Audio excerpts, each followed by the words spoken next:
I spent years respecting my ex's choice to wait until marriage, but as soon as we broke up, she slept with some older guy from work, and now that she's not waiting anymore, she suddenly wants me back. I, 23M, met my ex, 21F, 3 years ago. We lived on campus at uni in different halls of residence. After a few months, we got together and for the most part had a very happy relationship. There was always one issue though. My ex grew up in a very religious home. Her father is a pastor. She has been open with her family that she does not share their faith. They weren't happy about it but accepted that she has to make her own choices on that. Nevertheless, I think some of that religious upbringing was still in her mind. I grew up in a different religion but was never very serious about it, and am no longer religious. Our relationship was pretty normal except that she told me very early that she had her V card and wanted to stay that way until she was married. It wasn't for religious reasons, as I mentioned she isn't religious. But she was very focused on not disappointing her dad. We did other intimate things, just not intercourse.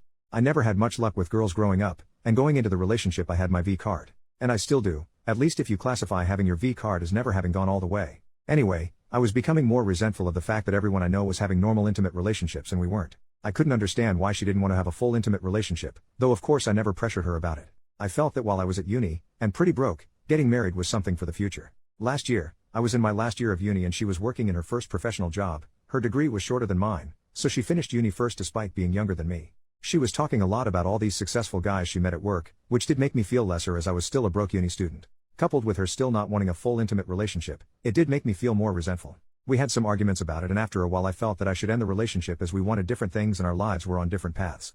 It was awful. She was crying a lot and I felt terrible afterwards. Anyway, it has been nearly 6 months since we broke up. We haven't been in touch at all for most of that time. I have not been involved with anyone else in that time, as I was 100% focused on finishing my degree. I have finally finished uni and am about to start my first professional job. She recently got in touch again and asked to meet up. I was hesitant, but decided we had so much good history that I should hear her out. She told me she's been missing me terribly these past 6 months. That she thinks she wants to get back together, and is open to having an intimate relationship now. I asked her why now? What changed? And she looked uncomfortable. After a little prying, she said she had a short-term fling with one of the older guys at work while we were broken up. Which of course was fine as she wasn't my girlfriend anymore. Anyway, she said he persisted with her until she started being intimate with him. She ended it with him recently. She was clear that it was consensual, but that the guy was very persistent with pursuing sex with her. I was gutted. I couldn't understand why she'd make me wait all those years, but was fine doing it with some new guy she'd only been seeing a short time. I asked if the reason she was open to having an intimate relationship now is because she doesn't have her V card anymore. She said yes. I asked her to give me some space to process all this. I'm conflicted and would love some advice on this. I have missed her a lot and still have strong feelings for her, but at the same time it feels like I was strung along for years. It's hard to put my finger on why I don't want to take her back. Everything logically makes sense for us to get back together. I'd even get to finally have an intimate relationship with her. But I feel awful about this whole thing and don't want to ignore those feelings. Update, 8 days later, hello again. I appreciate people taking the time to comment on my last post. The response was a lot more than I expected with over 2,000 comments. I'm amazed so many people wanted to comment about my situation. Thank you. Warning, this post is long. I have kept a daily journal since I was 16. A lot of what follows is dumps from my journal. Yes, I know I'm not concise. I'm going to refer to my ex as Ellie, not her real name. I'd like to write a bit about the comments because so many people took the time to provide their thoughts and I appreciate that. The majority of comments were some variation of move on, a clean break, a strong recommendation with a lot to recommend it. A minority said give her a chance and see how it goes. Plenty calling me a jerk for ending it because I wanted sex in our relationship, or for being obsessed with her virginity. That I dumped her because she wouldn't put out. And quite a few saying my breaking up with her made her feel like sex is necessary to keep a guy and that it drove her heartbroken into the next guy's bed. There were a few she's pregnant comments. Not that I know of, it's not impossible but if that happens it won't be anything to do with me. The dude saying I should screw her and leave her, or worse, seriously some of you guys need a hug, or a psychologist. No. I would never use her like that, no matter our past. Ellie and I were a loving couple for years. That counts for something even after we broke up. Feeling hurt doesn't justify using her, or anyone else for that matter. As for comments that I have some hang up about taking her virginity, my issue when together was that we weren't having sex in our relationship, not whether she was a virgin or not. Her being a virgin was her reason for being abstinent, but wasn't directly an issue either way to me. If she hadn't been a virgin and wanted to be abstinent I would have been in the same situation. The title of my last post was not great really. I broke up because we were not having sex, not because she was a virgin. Bear in mind, for 3 years Ellie had everything she wanted from our relationship. Boyfriend, love, affection, loyalty, support, and a guy who respected her wishes to be abstinent. While she got 100% of what she wanted, for me there was a big element missing. And there was no way to reconcile that. Either we were having sex or not having it. Sex requires both to say yes and that wasn't going to happen. With hindsight I should have ended the relationship early on, when Ellie first told me she wanted to not have sex until marriage. When we got together I was a naive 19-year-old who had never had a girlfriend before so I kind of went along with things because I really liked her and got along with her so well. I fell in love with her and then kind of felt stuck in a relationship that wasn't what I wanted. I've learned from this and won't make that mistake in the future. I want to make active, not passive choices in future relationships. To not just go along with things because that's what the other person wants. Our views about sex in our relationship were not compatible, so I ended the relationship rather than waiting any longer hoping she'd change her mind. It was scary to take that step and I put it off for way too long, because I didn't want to hurt her. But I couldn't stay in the relationship just for her, I had to also consider myself too. My mistake was waiting so long to get to that point. I regret that as it caused her more hurt than if I'd ended it early on. Many of you say that sex just isn't that important. But for me it is, at least as part of a relationship. You can disagree. That's fine. Some people are fine being in no sex relationships. No judgment from me, but that's not what I want. Some people took issue with me saying I felt she strung me along. On reflection, that's fair.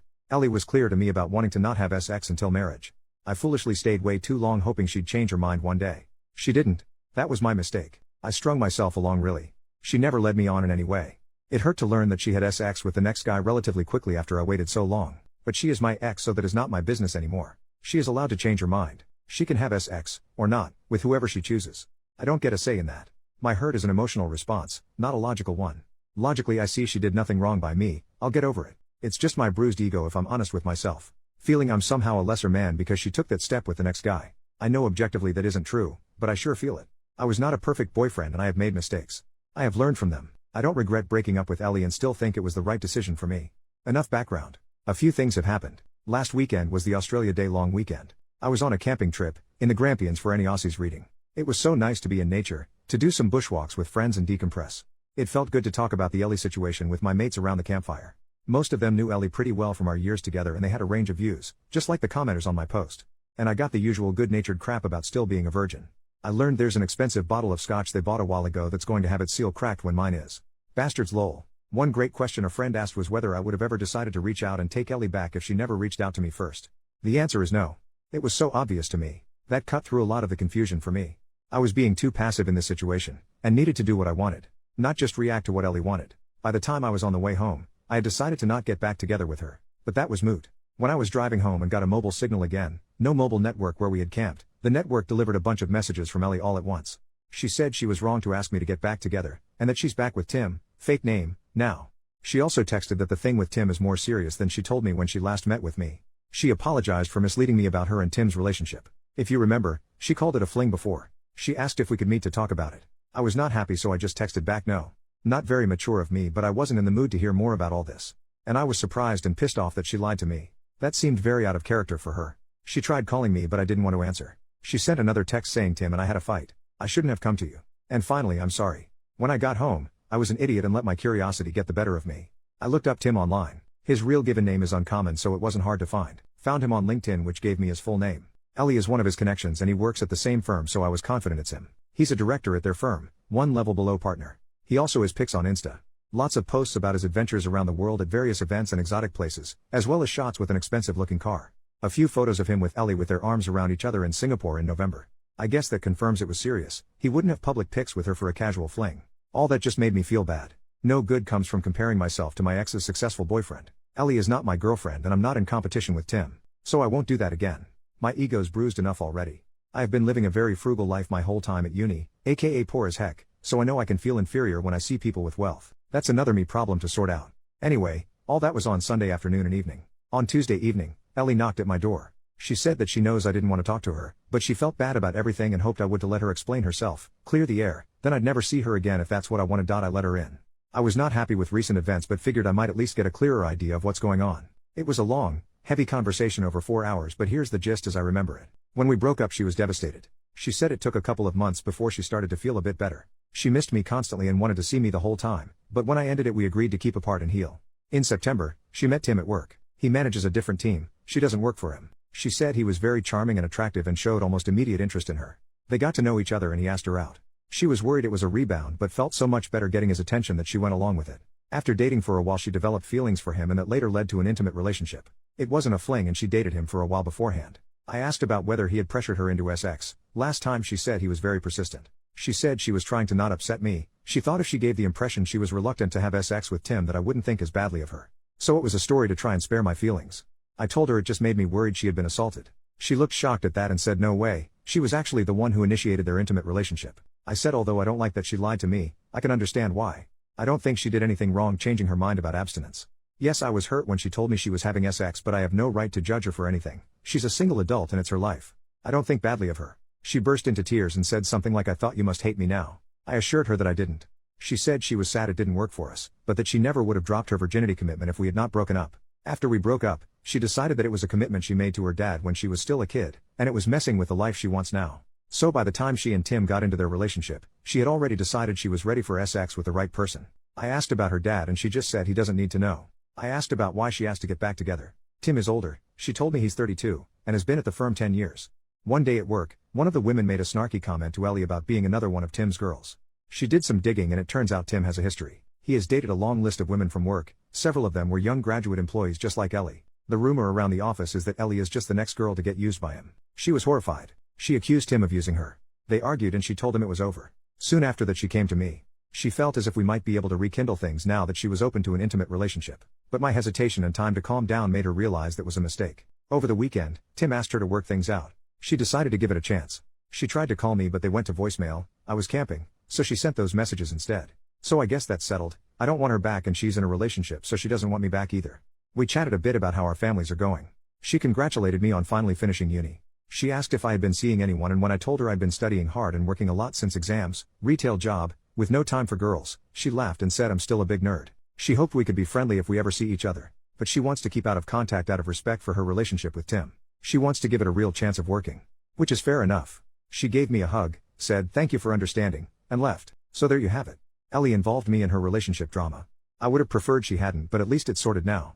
I'm glad I paid attention to my feelings and took time out to consider things, as it could have been very messy if I had taken her back. Trusting my gut has been the biggest lesson for me in all this. I still care for her despite recent events. It seems like she is dealing with a lot of complicated things between her new relationship and work gossip. I wish her well and hope she will be happy, whether it's with Tim or not. She was my first love and I expect I'll always have warm memories of her. But I am clear now that I don't want her back. She is my past and I want to look forward. Well, this has become an essay. Tutors at uni always told me I was too waffly in my writing. Well, screw those guys, I'm not a student anymore. I can now focus on launching my new career with no distractions. I've worked so hard for so long to get here. My new job starts on Monday. It's going to be so great building actual real experience, my new profession, not just endless theory. I'll be earning much better money, no more student poverty, and I've got graduation in May to look forward to as well. I'm open to finding someone new, but that is way down my priority list. I'm not going to actively pursue that anytime soon. Cheers everyone for your comments and advice. Edit, the next day. Okay, you've convinced me. Today I blocked Ellie on everything. Since we agreed not to be in touch again, that shouldn't matter, but if she doesn't stick to that agreement, for example if she and Tim split or fight again, then it won't be easy for her to contact me again. I thought it was a petty thing to block someone, but in this case you've convinced me that it's a way to take control of the situation. With luck I won't hear from her again, and if I do, like if she knocks on the door, I'll remind her of our agreement and shut her off. Time to stop being passive and take charge of my life, a life Ellie will not be part of. Second update, 5 months later, bumped into Ellie again. My old throwaway got blocked so I had to make this new one. I learned a lot through that experience and believe that I'm a little less naive than I was. Many of you said I would see Ellie, now 22F, again. You were right. There was some confusion in comments previously about dates of graduation and work. I'm an Australian living in Melbourne. University here runs from late February/early March to November each year. Our summer holidays are in December to February. Graduate intakes into companies are usually in February each year. If you recall from my previous posts, my ex Ellie and I mutually agreed to be no contact after some drama on her part. At the urging of Redditors I also blocked her to help maintain no contact. I've been working since February as a graduate engineer and it's been everything I hoped it would be. I'm meeting amazing smart people, learning so much every day, and am finally earning a salary after years of being a broke student. Having a little money in the bank and being able to afford to do things like eating out is such a nice change. When I finished uni in November, I moved in with my brother temporarily. He'd just broken up with his ex and needed help with his rent. That's where I was living when Ellie last came to see me. He found a new housemate, and since his place was on the wrong side of the CBD for my job, I moved into a share house in the southeast of Melbourne. The place is a bit run down but the rent is reasonable, by insane Melbourne standards, and there are lots of pubs, bars and restaurants nearby. The location and my housemates have been great. I'm seeing someone. I'll call her Olivia, not her real name. She's the sister of one of my housemates. We met when my housemates and I had a barbecue and she dropped by. We got talking and were still talking hours later until everyone else had left. Her brother told us to shut the hell up so he could get some sleep, haha. I asked her out that week and we've been close since. My housemate, her brother, has been making fun of us ever since, including more than a few crude jokes when she stays over. We agreed to be exclusive 6 weeks ago so it's still quite new. She's so cool. And smart. And gorgeous. The chemistry was instant and intense from the moment we met. We just click so well. It's such a great time when we're together. Olivia is an accountant at a big firm. One of Olivia's workmates was having a party last month. She asked me to come to meet some of her work friends. We went inside and Olivia introduced me to the woman who hosted the party, her workmate Jess. There would have been maybe 40 to 50 people there. I didn't know anyone but Olivia. At one point I offered to grab more drinks. The kitchen was in a separate room. As I was getting them, a guy asked me to pass him a beer from the fridge. I introduced myself and he said, "Hi, I'm Tim," fake name from my last post. He actually said his unusual name. We chatted a couple of minutes about our jobs and how we know Jess. Then I just said nice to meet you and returned to the group. I didn't recognize his face as I'd never met him before, but it was definitely Ellie's Tim, his job and firm lineup. And he looked in his 30s, a bit older than most people at the party. Neither of us mentioned Ellie when we were talking. Later on I asked Jess how she knew Tim. She said she used to work at the same firm as Tim, also where Ellie works, but she moved to another employer, where Olivia works. Despite living in a city of 5 million, it's still a small world. On the tram ride home I must have been quiet because Olivia asked what was on my mind. I said that Tim guy at the party was, or maybe still is, my ex's boyfriend. I said I didn't think he knew who I was, or if he did he didn't say anything. That prompted me to share some history about me and Ellie. Olivia was wide-eyed and said, "You never told me you were a virgin." Then she laughed and said, "Well, we took care of that." She asked if I had any feelings for Ellie and I truthfully said no. I dealt with all that months ago. More recently, there was a formal charity dinner that Olivia was asked to support. Her employer was a sponsor of the event. She was keen to show me off. We were at a table with a bunch of her work colleagues. Nice people. One of her work friends was so excited to meet me, and Olivia can't stop talking about you. That made me feel really good. After dinner a few of us were chatting and I got a tap on the shoulder. I turned around and to my surprise it was Ellie. Tim was with her. It was so weird to see her again. Tim said he remembered meeting me at that party but never made the connection to Ellie until just now. She must have told him about me. Ellie looked very different. She had lost a lot of weight and was very slim. The tight red dress she was wearing made that obvious. Her dad would not approve. Not that she was ever overweight, but I'd never seen her that thin before. She was immaculately made up with what looked to my ignorant eye like expensive jewelry. She'd changed her hair too, now blonde instead of her natural auburn. She looked like a sleek rich girl, not the poor pastor's daughter I remember. Don't get me wrong, she looked amazing, but she looked like a different person. I know it was a formal event so we were all dressed nicely, but this was a major transformation. Despite her glam looks, when I saw her I didn't feel anything for her. Just nothing. Ellie said she was so glad to see me and she had some news, holding out her hand to show a diamond engagement ring. I know nothing about diamonds but it looked pretty big and expensive to me. I offered my congratulations to them both. Just then Olivia walked back over. I introduced her to Ellie and Tim. Olivia put her arm around me and Ellie's smile seemed to kind of freeze. I didn't really know what else to say, so I just said nice to see you again and wished them all the best for the wedding. Tim walked off and Ellie just sort of stood there a moment. It was awkward. Later on, as we were leaving, Ellie was staring at us as we walked out. Olivia said later that I think she still has a thing for you. I said it doesn't matter. Anyway, cut to a few days ago. My brother messaged me saying Ellie stopped by looking for me. Yes, Reddit, you were right. He knew to not share my new address with her, so all he said is I'd moved out. Next day I received an email from an address I hadn't seen before. It was Ellie. No acknowledgement that she was breaking our agreement to be no contact. No mention she stopped by my old place. It said it was so great to see you again, I've missed you and that girl you were with is pretty, how serious is it? And telling me she and Tim have big plans for their wedding next year and she hopes I can come. I was annoyed because she is trying to make her life my business. Again. Despite promising no contact. Even going to the trouble to make a new email address to get around me blocking her. I showed Olivia the email and she rolled her eyes and asked me to think about why my ex would send me that. Why indeed. Olivia is great at cutting through bullshit and reads people way better than I do. Ellie can't have me back. I'm in a relationship now plus she's engaged, and it's not like I would go to their wedding. Who goes to their ex's wedding? It wouldn't be right. I don't know why she's trying to contact me, but I can guess that she wants to use me for emotional support again. Or maybe things are rocky with Tim, who knows? Whatever she wants, it's not happening. She has family and friends, she can talk to them. I deleted the email and blocked the address without replying. Ellie promised she'd keep out of contact and just couldn't help herself. I still intend to keep my word, no contact, even if she doesn't. I've also set up a filter to send any email containing her name to the bin. Olivia and I had a talk after that. I asked if she was concerned about the Ellie thing but she said no, she's not worried, she didn't get serial killer vibes from Ellie. I'm glad none of this has put her off me. So nothing too dramatic but it does prove you guys were right, Ellie could not contact me despite promising to do so. I was able to sidestep her much more easily than last time. Ultimately this is a good news story. Life is so great right now. I've got a cool new girlfriend, a fun place to live and a new career I love. It has been easy to leave Ellie behind.